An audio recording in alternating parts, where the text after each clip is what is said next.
In this lesson, we are going to learn a few more ways to operate with complex numbers. And when we are dividing complex numbers, we have to rationalize the denominator, similar to how we would rationalize a denominator when it had a radical.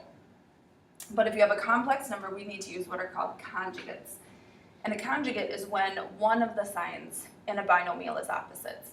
So if you remember when we factored perfect squares, and we would take the square root of each term, and one would be positive, one would be negative. X minus 8 and x plus 8 are called conjugates. Notice how both signs aren't opposite, just one of the two terms has an opposite sign. Same as our complex numbers, just the imaginary part has an opposite sign. Absolute value, as a reminder, hopefully you remember what this is, distance from 0 when you're on a number line, or on a coordinate plane, it's the distance from the origin. Now, there is a distance formula that we can use on a coordinate plane, but I'm actually going to use Pythagorean theorem instead because it's a bit simpler. So remember, when you have a right triangle, the two legs are A and B, and the hypotenuse is C. So applying this to a coordinate plane, by the way, we're going to learn how to graph complex numbers. That's why we're talking about distance formula in Pythagorean theorem. So on a coordinate plane, let's say we have a point over here, and we want to find its distance from the origin, we can just drop a leg down to the x-axis and create a right triangle.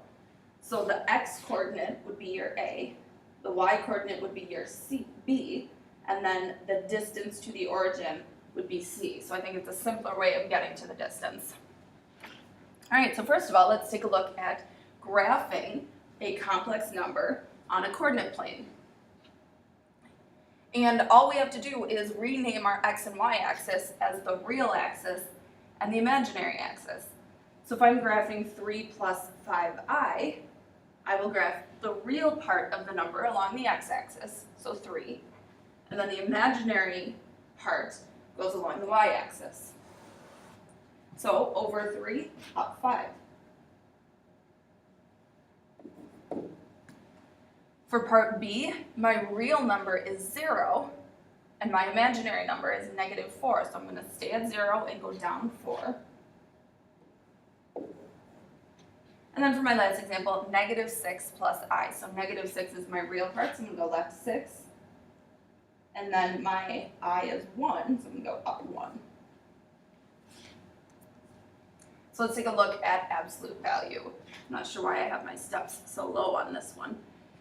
So we are going to use the Pythagorean theorem, and in my step 2, I've already got it solved for C. Remember, we want the distance to the origin, so we'll have to take the square root to solve for C. So, and actually the A and the B doesn't matter. I don't know why I have that so specific. You can switch those around. The legs can go in either order. Essentially, we've got 3 squared plus 5i squared equals c squared, or you can just put it all under the radical right away. 3 squared gives us 9. 5i squared is 25i squared. And then when we multiply our 25 by negative 1, which is the value of I squared, we get 9 minus 25, which gives us negative 16.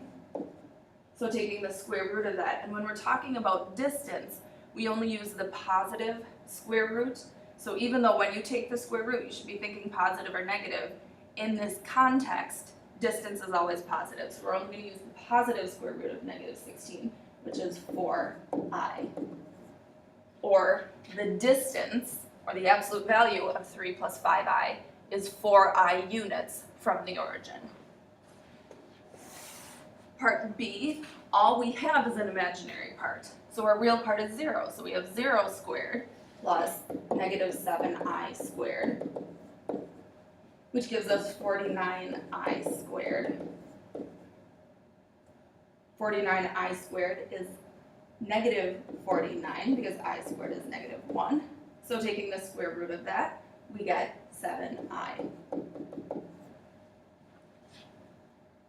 And last example, we have, I should say last example for this video. So again, negative 2 squared plus 9i squared. Negative 2 squared gives us 4. Here we have 81i squared. I squared is negative 1, so we have 4 minus 81, which is negative 77. And then when we take the square root of that, 77 doesn't have any perfect square factors, so it is I times the square root of 77 equals our distance.